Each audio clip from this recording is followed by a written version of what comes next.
Good morning students. Accounts के अंदर आज न्यू चैप्टर स्टार्ट करना है। The name of the chapter is dissolution of partnership form. Partnership form का dissolution means business close करना, permanently business close करना, that is called dissolution. तो we have studied chapter number 1 to 4. Chapter 5 and chapter 6 is still pending. Even chapter 2 is pending. And we are further moving on chapter number 7, dissolution of partnership firm. Means firm is to be dissolved. It means all the partners in a firm are retiring itself. So basically, meaning of dissolution. What is meaning of dissolution? Dissolution means end of existence. Here, dissolution is to be studied in the context of dissolution of partnership and a partnership firm. When two issues are considered. Number one, dissolution of partnership firm, and number two, dissolution of partnership. Means अगर firm बंद हो जाती है तो we call it a dissolution of partnership firm. लेकिन अगर partnership change हो जाती है, फर्म चालू है, पार्टनरशिप चेंज हो जाती है, that is called dissolution of partnership. So here you can C dissolution of firm and partnership. तो यहाँ पर आपको डिसोल्यूशन ऑफ फर्म दिया है और यहाँ पर दिया डिसोल्यूशन ऑफ पार्टनरशिप। वो जो मैंने बोला वही होगा कि फर्म जब बंद होती है तो हम बोलते हैं डिसोल्यूशन ऑफ फर्म, एंड जब पार्टनरशिप चेंज हो जाती है, पार्टनर सब डिसॉल्व हो जाते हैं तो बोलते हैं डिसोल्यूशन ऑफ पार्टनरशिप। ओके, अब यहाँ इसके अंदर yes methods of dissolution of firm. Most important question. There are two methods. Number one,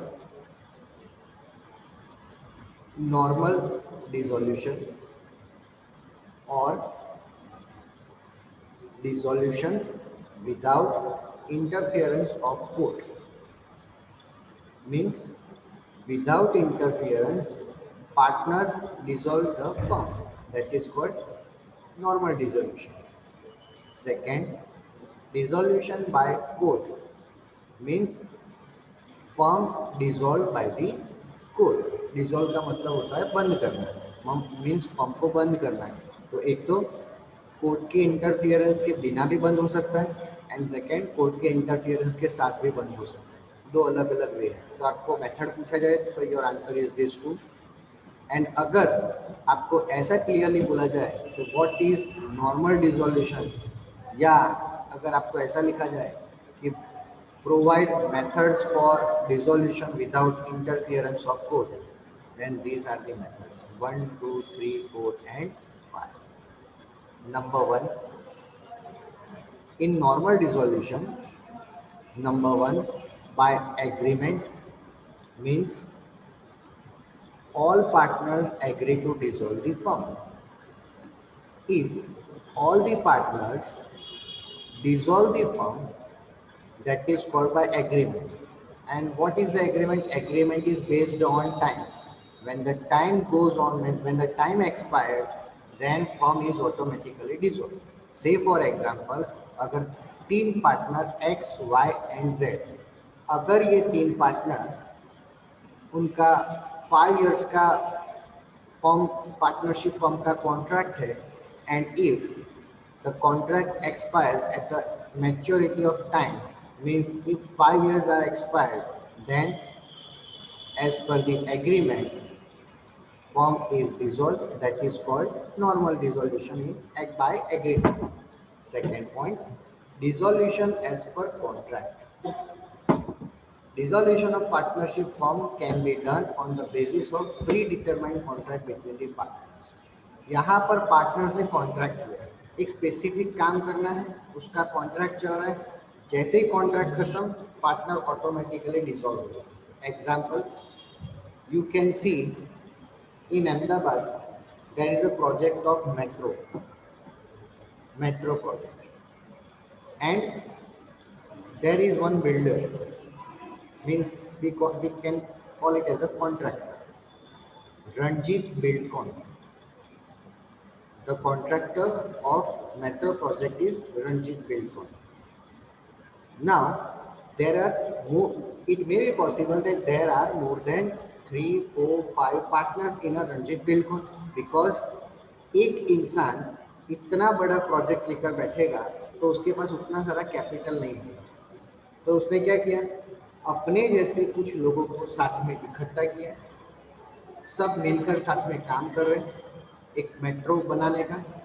जैसे ही ये काम खत्म हो जाएगा, all partners are automatically dissolve, means यहाँ पर डिसोल्यूशन होने वाला है एज पर द कॉन्ट्रैक्ट, यहाँ पर डिसोल्यूशन होने वाला है एज पर द एग्रीमेंट। यहाँ पर टाइम मैटर करता है। When the time expire, all partner dissolve. When the contract expired, all partner dissolve. Third point, dissolution as per the act. अब एक्ट मतलब क्या, पार्टनरशिप एक्ट 1932, जहां पर क्लियरली लिखा हुआ है, when all partners of a firm become insolvent और except one, all partner become insolvent. मतलब if there are 3 partners, only one partner is solvent, remaining 2 is insolvent, or all 3 partners become insolvent, then firm dissolve itself as per the act. Second point, when business of firm becomes illegal, means if firm are going to doing a business like illegal as per the law, then this also brings dissolution of partnership firm। Means या तो सारे partners insolvent हो जाए तो भी dissolution, या तो फिर पार्टनर इंसॉल्वेंट नहीं हो रहे लेकिन वो काम कोई इलीगल कर रहे हैं, तो इलीगल काम है तो वहां पर भी आपका पार्टनरशिप फर्म का डिसोल्यूशन हो जाएगा। Fourth point, dissolution on happening of certain contingencies। Now, meaning of contingency, contingency मतलब कुछ ऐसी घटना, कुछ ऐसी इवेंट्स जो हो सकती है, तो ये इवेंट्स होने से क्या होगा, फॉर्म डिसोल्यूशन हो जाएगी। वो इवेंट्स क्या है, if constituted of a fix term, fix term मतलब पार्टनरशिप फॉर्म एस्टैब्लिश हुई है फिक्स टाइम के लिए, लाइक 3 years, 5 years, 10 years। जैसे ही वो टर्म खत्म तो पार्टनरशिप फॉर्म यहाँ पर डिसोल्यूशन हो जाएगा। Second one, if constituted to carry out specific aim by completion thereof। If there is a specific aim that is already we have concluded in dissolution as per the contract, हमारा कोई contract खत्म तो form dissolution. Same way यहाँ पर specific M, कोई M है जिसके लिए सब पार्टनर्स ज्वाइन हुए हैं और बिजनेस कर रहे हैं, जैसे ही वो कॉन्ट्रैक्ट खत्म, जैसे ही वो एम खत्म, partner automatically becomes dissolution। One second please।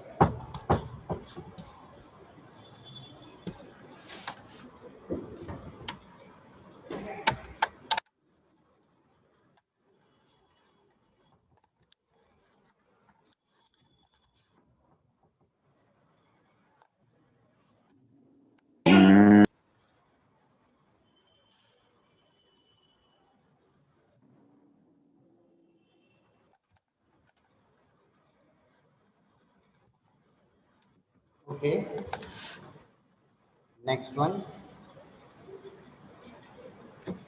dissolution by notice। तो हमें अगर नोटिस मिली, नोटिस कौन देगा, remaining partners.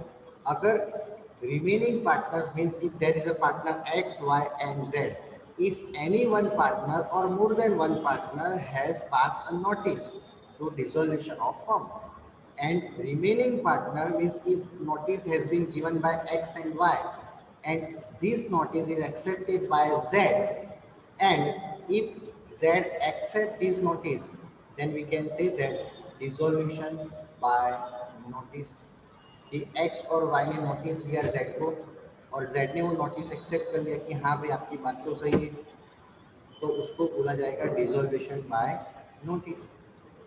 Next, dissolution by court, this is the second topic. हमने पहले ही देखा कि मेथड्स ऑफ डिसोल्यूशन दो टाइप का होता है, एक नॉर्मल और डिसोल्यूशन बाय कोर्ट। तो नॉर्मल तो आपको समझा दिए, नाउ डिसोल्यूशन बाय कोर्ट। तो कोर्ट कब अपने बिजनेस में इंटरफियर करेगी और कोर्ट कब हमें बोलेगी कि भाई आप बिजनेस बंद करो। There are different different conditions, we are going one by one. When any partner becomes of unsound mind, unsound mind मतलब कि पागलपन। अगर कोई एक पार्टनर अनसाउंड माइंड हो जाता है तो कोर्ट बिजनेस बंद करवाता है। Second, when a partner becomes permanently incapable of performing his duties as a partner, जब कोई एक partner, word is use permanently, permanently अगर वो इनकेपेबल हो जाता है then it can be, we can say that a dissolution by court. Third, when a partner undertakes misconduct against partnership firm or against business of firm, जब कोई एक partner ने business के अंदर कोई मिसकंडक्ट किया है, misconduct bye any partner, misconduct bye any partner मतलब पार्टनर ने अपना खुद का प्रॉफिट देखा, पार्टनरशिप फर्म का प्रॉफिट मोटिव नहीं देखा, उसने अपना पर्सनल प्रॉफिट देखा है और ऐसा कुछ काम किया है, दैट इज कॉल्ड मिसकंडक्ट। बराबर, जिससे बिजनेस या पार्टनरशिप फर्म को लॉस होता है। Fourth point, when a partner willfully and persistently breach the partnership agreement, partnership के एग्रीमेंट्स में कुछ रूल्स एंड रेगुलेशंस होते हैं, there are some rules and regulations in the partnership form and any one partner is willfully breach the contract। Next, breach मतलब तोड़ देना contract को, वो बार बार उसके जो रूल्स है उसको तोड़ रहा है। Next, when a partner transfers his whole interest in a partnership to a third party without the consent of other party, partner transfer whole interest, जो बिजनेस के अंदर जो प्रॉफिट मतलब जो इंटरेस्ट से काम करते हैं वो सारा इंटरेस्ट उसने किसी थर्ड पार्टी के नाम पे कर लिया और वो भी बाकी सारे पार्टनर के कंसेंट के बिना। से फॉर एग्जांपल, अगर पार्टनरशिप हमको एक कॉन्ट्रैक्ट मिलता है, लाइक एक ब्रिज बनाना है, लेकिन एक पार्टनर ने क्या किया, वो कॉन्ट्रैक्ट बिना बाकी सारे पार्टनर्स को पूछते हुए किसी और थर्ड पर्सन को दे दिया, तो यहाँ पर हम ऐसा बोल सकते हैं कि partner transfer the whole interest without the consent of other partners. Next, when a firm continuously incurs the loss, जब फर्म के अंदर कंटिन्यूअसली लॉस होता रहेगा, कंटिन्यूअसली लॉस मतलब देख सकते हो कि business one one by one every year business incurring a loss, तो इस सिचुएशन में कोर्ट बोलेगा रहने दो भाई, आपको ये सब करने की जरूरत नहीं है, आप बिजनेस बंद करो। Number next, when the court finds any other grounds, अब यहाँ पर सिंपल लिख दिया any other grounds, means court की जब इच्छा होगी वो यहाँ पर इंटरफियर कर सकते हैं और बिजनेस को बंद कर सकते हैं। लेकिन कोर्ट ऐसे ही नहीं आएंगे, ये सारी कंडीशंस तभी फुलफिल होगी जब कोई एक पार्टनर या इंडिया का कोई भी एक सिटीजन इस फर्म के अगेंस्ट कोर्ट में केस फाइल करता है, because without filing a case court को पता ही नहीं होगा कि कौन अनसाउंड माइंड है, कौन यहाँ पर जो बिजनेस का इंटरेस्ट है वो ट्रांसफर कर रहा है या बिजनेस कंटिन्यूसली लॉस कर रही है। तो सबसे पहले या तो कोई पार्टनर या तो कोई भी इंडिया का सिटीजन, कोई भी इंसान जिसको लगता है कि ये पार्टनरशिप फॉर्म अगर चलती रही तो हम लॉस पे लॉस करते रहेंगे, तो अगर उसने अप्लाई किया है कोर्ट में तो कोर्ट यहाँ पर डिसोल्यूशन पार्टनरशिप फॉर्म का करवा देगी। बराबर। मैं आपको एग्जांपल देता हूँ। जैसे कि हमारे बहुत टाइम पहले एक सहारा ग्रुप करके चलता था। सहारा ग्रुप, आप सब लोग अगर मैच देखते हो तो पहले की मैच में, अभी तो ओप्पो वीवो जियो आ गया है, एक टाइम पहले हर एक क्रिकेटर्स की टी शर्ट पे सहारा लिखा हुआ था। उसका मेन फाउंडर सीईओ जिसका नाम है सुब्रतो रॉय। सुब्रतो रॉय ने क्या किया कि वो भाई साहब ने अपने पर्सनल इंटरेस्ट के लिए लोगों से पैसा इकट्ठा करना स्टार्ट किया, जिसको हम बोलते हैं चीट फंड। चीट फंड में क्या होता है कि धीरे धीरे सब लोगों से फॉर्म फिलअप करवाओ और आप लोगों को बोला जाता है कि आप हमारी सहारा कंपनी में इन्वेस्ट करो, हम आपको 15% या 20% ऐसा फिक्स आपको इंटरेस्ट देंगे। तो यहाँ पर उसका इंटेंशन चाहे कुछ भी हो, लेकिन कोई एक वकील ने उसके सामने एक पीआईएल फाइल कर दी। पीआईएल फाइल कर दी। पीआईएल का मतलब होता है जिसको ऐसा लगता है कि ये शायद डूब सकता है और अगर ये डूब गया है तो सब लोगों का पैसा लेकर डूबेगा, तो पीआईएल फाइल कर दी। पीआईएल फाइल करने के बाद इन्वेस्टिगेशन चले। इन्वेस्टिगेशन चलने के बाद ऐसा साबित, ऐसा प्रूव हो गया कि अब अगर ये ज़्यादा लोगों को पैसे, ज़्यादा इंटरेस्ट के चक्कर में लोगों से पैसे तो ले रहा है, लेकिन अगर ये पैसे वापस नहीं कर पाया तो यहाँ पर सारी पब्लिक का पैसा यहीं पर डूब जाएगा। तो यहाँ पर फिर फाइनली क्या डिसाइड हुआ कि पैसा वापस करना पड़ेगा। सहारा ने जिन जिन लोगों से पैसा लिया है उनको वापस करना है। तो वो भाई साहब ने बोला कि मैंने सारे पैसे अलग अलग जगह पर इन्वेस्ट कर दिए, अभी मेरे हाथ में लिक्विड कैश नहीं है। तो उनको 2 से 3 नोटिस गया, फिर भी उन्होंने पैसा वापस नहीं किया और उसके बाद उनको हो गई जेल। तो आपको जो कोर्ट या गवर्नमेंट की गाइडलाइंस है वो तो फुलफिल करनी है। अगर आपको कोई जगह पर लगता है कि ये काम इलीगल हो रहा है या यहाँ पर ऐसा हो सकता है कि कुछ हमारा फंड या हमारा पैसा यहाँ पर डूब जा सकता है, ऐसा आपको डाउटफुल है, तो आप कोई भी advocate through PIL file file करवा सकते हो। उससे क्या होगा, उसका इन्वेस्टिगेशन चलेगा और बाद में जो डिसाइड होगा उस तरह से वहाँ पर उसके सामने एक्शन लिए जा सकते हैं। ठीक है। लेकिन पीआईएल फाइंड करने के लिए आपको एक स्ट्रॉन्ग रीज़न होना चाहिए कि हमें इस रीज़न से चलता है, नहीं तो कोई भी एरा गेरा आगे पीआईएल फाइल कर देगा। ओके। तो ये था डिसोल्यूशन बाय कोर्ट। नेक्स्ट, अभी यहाँ पर अलग अलग आपको ये जो हेड पॉइंट्स दिए हैं, ये सारे जैसे loan of partnership by liability of partners, dissolution of assets, तो ये सारी बातें मैं अभी आपको नहीं बता रहा क्योंकि ये सारे पॉइंट्स में आपको अकाउंटिंग जर्नल एंट्री में मैं सबको सिखाने वाला हूँ। ठीक है। और उसमें सब कुछ कवर हो गया। हाँ, ये इम्पोर्टेंट है। अकाउंटिंग ट्रीटमेंट ऑफ डिसोल्यूशन, अगर डिसोल्यूशन करना है तो कौन से अकाउंट्स बनाए जाते हैं। Basically, there are 4 accounts. Number one, realization account. Number two, partners loan account. Number three, partners capital or current account. And number four, cash or bank. One two, one, three and four, ये 3 account तो हर बार हर जगह पर बनेंगे। कब बनेंगे? जब dissolution होगा। At the time of dissolution, point number 1, point 3 and point 4, ये 3 अकाउंट्स तो बनाए जाते हैं, लेकिन सेकेंड नंबर का अकाउंट हर बार नहीं बनाना। जब भी रिक्वायरमेंट होगी तभी हम ये अकाउंट्स बनाएंगे। ओके। फर्स्ट अकाउंट इज, आपने ये partners capital account and cash bank account ये सब तो आपने 11th स्टैंडर्ड में सीख लिया है।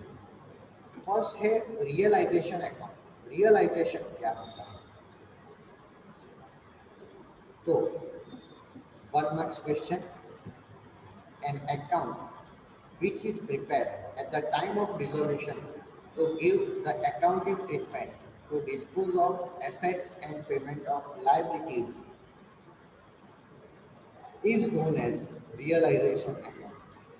मीन्स डिसोल्यूशन के टाइम पर हम एसेट्स को डिस्पोज करते हैं एंड लायबिलिटीज को पे आउट करते हैं। तो उसके लिए हम जो अकाउंट्स प्रिपेयर करते हैं that is called realisation account. Say for example there is a partnership form doing their business since last 5 years. But then after they are doing loss day by day.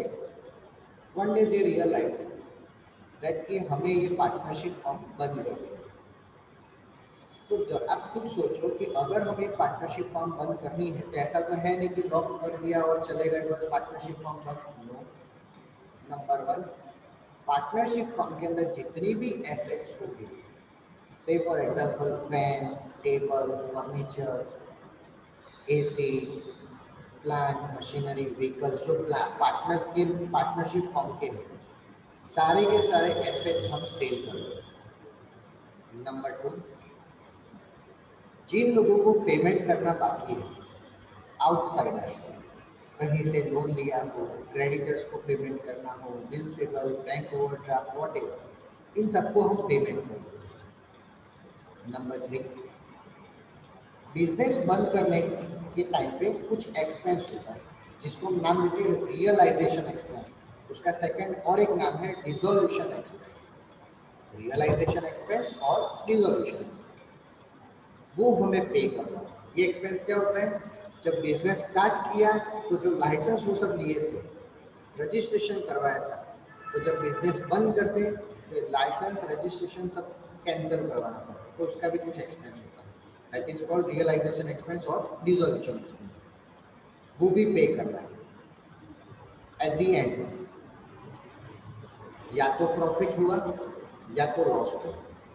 अगर profit हुआ partner अपने घर ले जाएंगे, अगर loss हुआ partner को अपने घर से लाना पड़ेगा।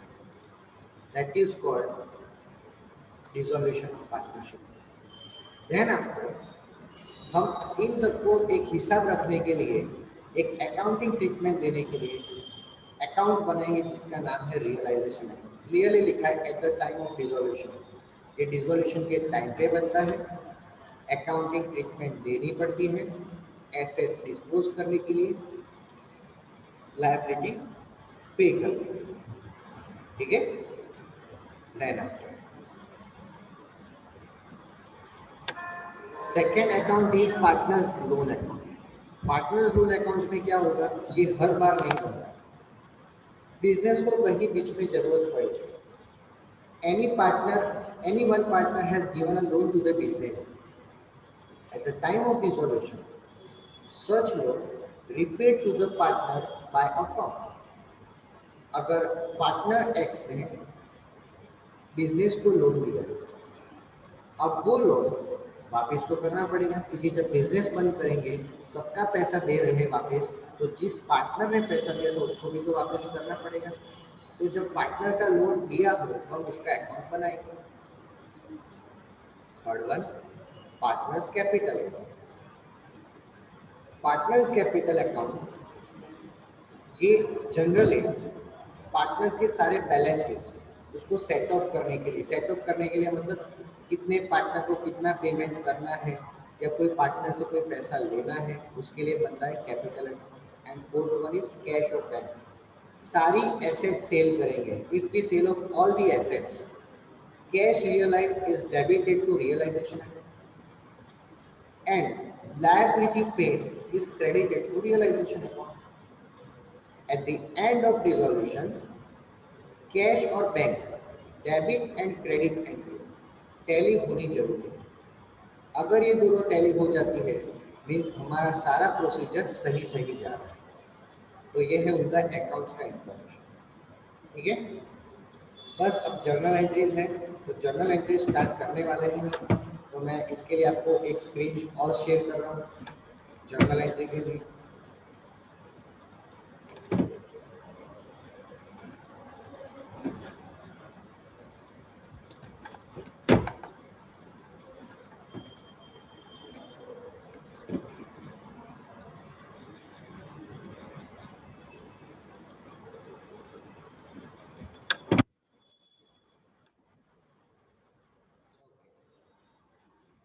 स्क्रीन पे आप देख सकते हो जर्नल एंट्री फॉर डिसोल्यूशन, ये हेडिंग थोड़ा सा बड़ा है, हम इसको शॉर्ट कर रहे हैं asset sell, that's it, asset sell किया। When we are selling our assets, there are two entries. First entry for book value. Book value मतलब जिस टाइम पे हमने बुक में दिखाया होगा वो वैल्यू की बात हो रही है। And second is for market value, हमने जब बेचा तो कितना भाव आएगा, क्या प्राइस हमें मिलेगा, वो जानने के लिए सेकेंड है। First entry for book value मतलब बुक में आज क्या भाव बता रहे हैं और मार्केट में क्या भाव चल रहा है, वो जानने के लिए हम ये फर्स्ट एंट्री पास करेंगे एसेट सोल्ड, बस सिंपल, इतना ज़्यादा लिखने की जरूरत नहीं है। When we are selling our asset, number one, realization account debit to asset account, and number two, cash bank account debit to realization.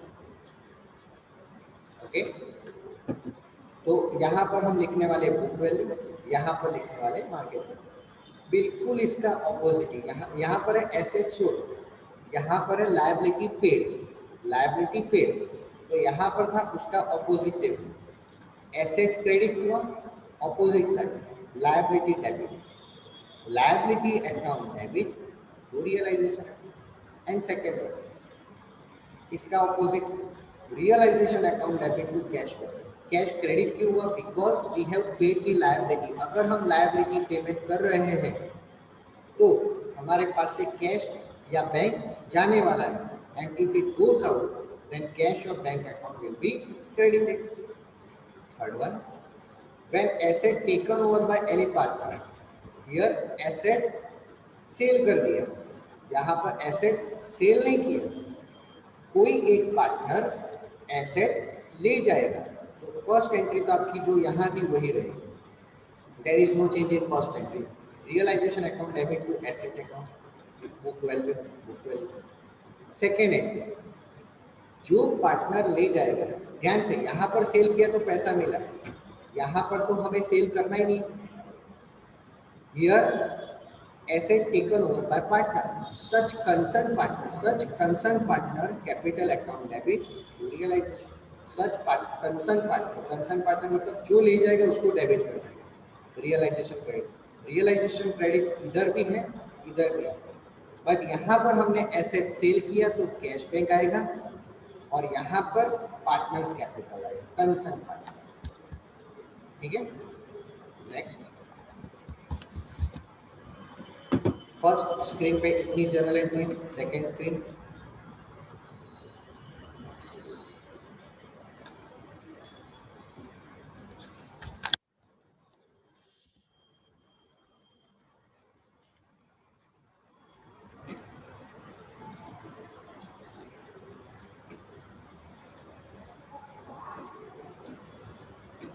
Second screen,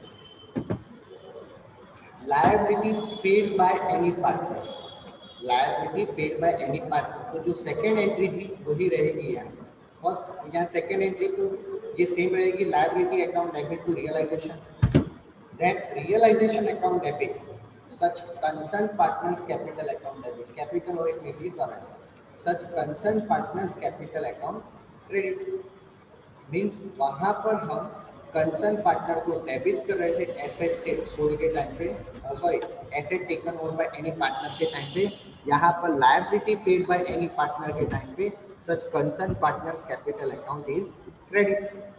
okay, fifth one, dissolution expense, अगर कोई एक पार्टनर पे कर रहा है, dissolution expense is paid by any partner, realisation account debit 10,000, because ये हमारे लिए expense है, एक्सपेंस होता है debit, realisation account debit 10,000, partner have paid only ₹5,000, तो पार्टनर्स कैपिटल में हमें लिखना है 5,000 और बाकी का 5,000 हम खुद पे करेंगे, तो हमारे पास से पैसा जाएगा तो cash bank account credit. Once again, realization account debit 10,000 because total expense of the realization is 10,000, but any partner has paid 5,000, तो जो पार्टनर पे करेगा 5,000 हम उसका नाम लिखेंगे और बाकी का जो 5,000 है वो हम खुद पे करेंगे, तो कैश बैंक हमारे पास से जाने वाला है, तो कैश बैंक अकाउंट क्रेडिट 5,000।